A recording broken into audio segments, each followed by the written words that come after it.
The animation studio Toei Animation has been around for a long time and has animated a lot of our favorite series such as Dragon Ball and One Piece and not Precure. They've garnered themselves a lot of directors and a lot of top tier animators, but by far their deadliest weapon and their brightest star is Megumi Ishitani.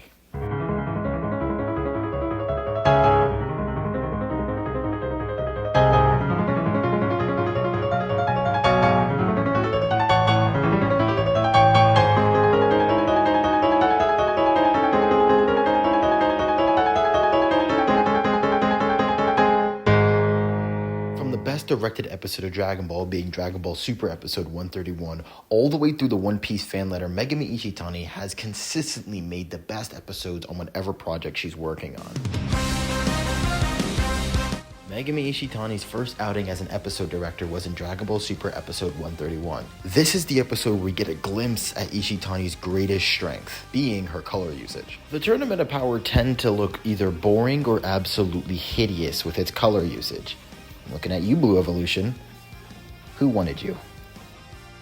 No one. Ishitani lifts a lot of the unnecessary layers of compositing and ugly color usage on this episode and makes everything a lot more pleasing to the eyes.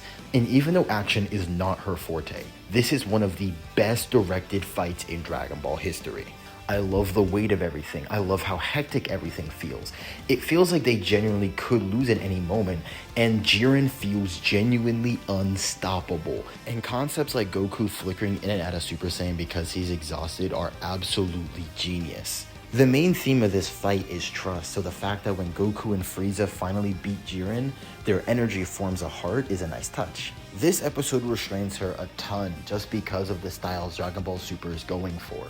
But even while restrained, her greatest strength still shines through with color usage and shot transitions. As Dragon Ball Super wrapped up, we would see Ishitani move from Dragon Ball over to One Piece.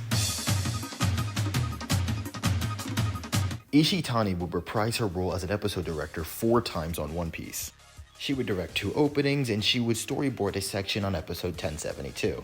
On One Piece 1.0, the name of the game was Creative Freedom. They were letting animators basically do whatever they want and not be as restricted as they were previously for the last 800 episodes of One Piece.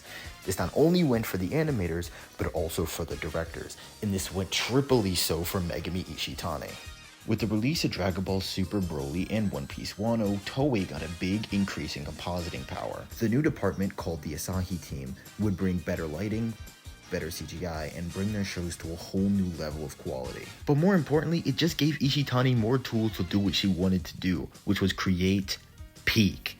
One Piece episode 957 and 982 are really good episodes. They are good for her testing out the waters, but Megumi Ishitani hit her stride and became a household name with the release of episode 1015. One Piece episode 1015 was not just Ishitani's magnum opus as a director, but it was also One Piece's best directed and animated episode at the time. It was on top on all fronts. With One Piece episode 1015 and One Piece fan letter, I'm going to go deeper into Ishitani's actual directing style, as I feel these 2 episodes are the ones that exemplify what she excels at most. These episodes are also extremely different, as even though they share core principles of her directing style, they're hitting 2 very different aesthetics.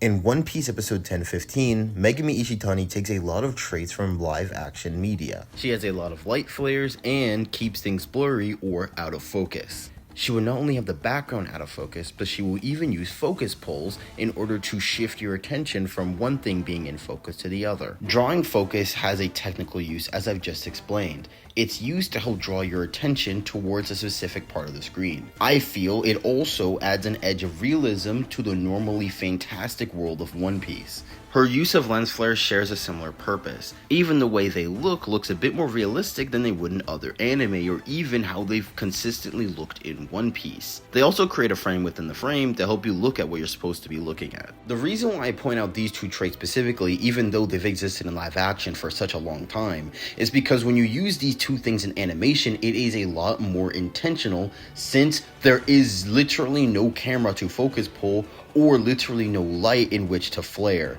It's all digital, it's all fake, meaning none of them are on accident. There is no accidental light flares just because you were recording during a sunny day and it happened to catch a light and it flared. There's nothing unintentional about each of their uses. And they're even all on her storyboards because Ishitani boards her own work. They are all intentional and made for a purpose. Each focus pull and each light flare are used for a specific purpose. They are intentional. And that is an amazing aspect of her direction because she understands the medium in which she is working in. Now for color and light. In this episode, Ishitani uses color and light to symbolize hope, which is something commonly used in media that light represents hope. Ishitani does it a little bit differently as she uses light in the context of One Piece, being she utilizes the sun and she utilizes fire to represent hope. Now why is that? Because One Piece's world is stupid. We literally have a giant woman who's like 30 feet tall. Somehow she's not a giant, even though she's literally 10 times bigger than even the biggest humans have ever existed. She owns a sun, and then you have people that can light themselves on fire, even though their powers have nothing to do with fire, and a guy that can be made of fire. One Piece's world is stupid in the best ways possible. Like, because what other world are you just like looking at? Like a crew with a rubber man, a samurai, 2 cyborgs, a regular woman, and a talking reindeer, and you're just like, yeah, okay. When Ace leaves Yamato, he's going into the sun, literally chasing his dreams and ambition. And when, spoiler alert, Ace dies, Yamato ends up losing hope and all the light in the scene gets drained, until Yamato thinks back on Ace and his fire reignites her will, lighting up the scene with an artificial light. And cutting back to the 50-foot woman, we have Big Mom. Big Mom and Kaido are both standing in front of Prometheus. Prometheus acts as a stand-in for the actual sun. Luffy just walks past Big Mom and Kaido as they try to stop him from achieving his dreams, ignoring them because Luffy will achieve his dreams no matter what, he'll find the One Piece, whatever. When Kaido stands behind Luffy, cutting out the light of Prometheus, Luffy ignites his own flame, igniting his own desires and fulfilling his own hope. Ishitani's use of light is really interesting and really well done in this episode, but it's not the best thing she has. Ishitani's greatest strength is the way that she uses colors, that's true. And we get a glimpse of her full potential in this episode that we'll see fulfilled later down the line. And it's in this scene. Oh, I got it! Alright then! Okay! Ready? I'm gonna be...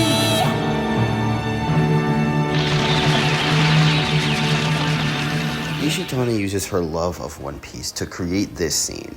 It's a combination of 2 scenes we get earlier in the manga.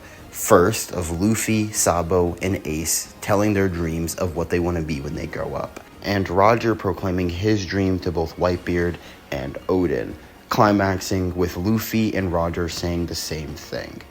This scene is a beautiful extension of the manga material.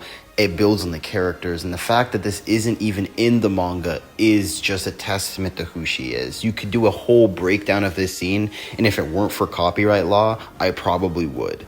This scene's aesthetic is what we will see Ishitani roll with going forward in One Piece fan letter.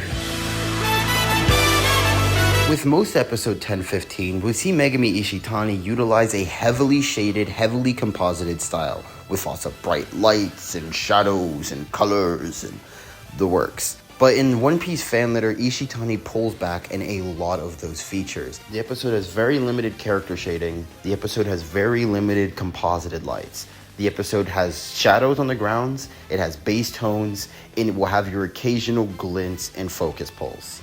But that's it. She would not be directing this episode by herself though, as she would get help from her best friend, Masami Mori. And I call him her best friend because literally every time she directs anything, Masami Mori is right there.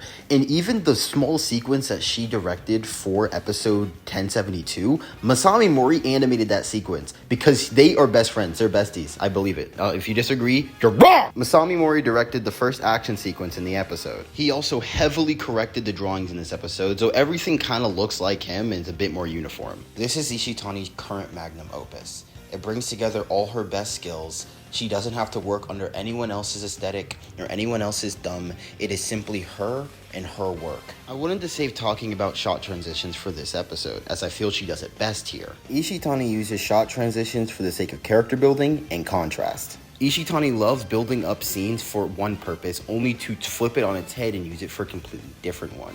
Like building up a scene for happiness just to invert it and make it sad, or building up a scene for sadness and invert it and make it happy. Contrast to make the scene hit harder. In One Piece fan letter, Ishitani does this a lot. When the main character of fan letter is about to achieve her dream and she's running and she's entering the light, symbolizing her dream, symbolizing hope, same thing as in 10:15, she is then cut off immediately as the music cuts. The lights and colors become more dim as her dream is ripped from her and she's dragged back in the shadows. And since Ishitani loves contrast the way that she does, she also adores doing match cuts, which is having the same shot but shifting the context. Ishitani is a very good director. All of her shots are very intentional, very specific, very emotionally driven towards the story. They are amazing, and I love her. If you don't, you were gonna have to fight. I'm not gonna lie. Give me your address. And as terrible as the anime industry is, where people are getting 6 months to make 24 episodes of anime, Ishitani is getting 2 years to make 1 episode. And with that is why Ishitani is Toei's shining star. I thank you for checking me out. If you're here from TikTok, thanks. I'm planning on making more YouTube videos actually, so if you enjoyed this and you want to see more, please subscribe, ring the bell. You know everything, how it all works. I don't know. Thank you. Have a good day, and God bless.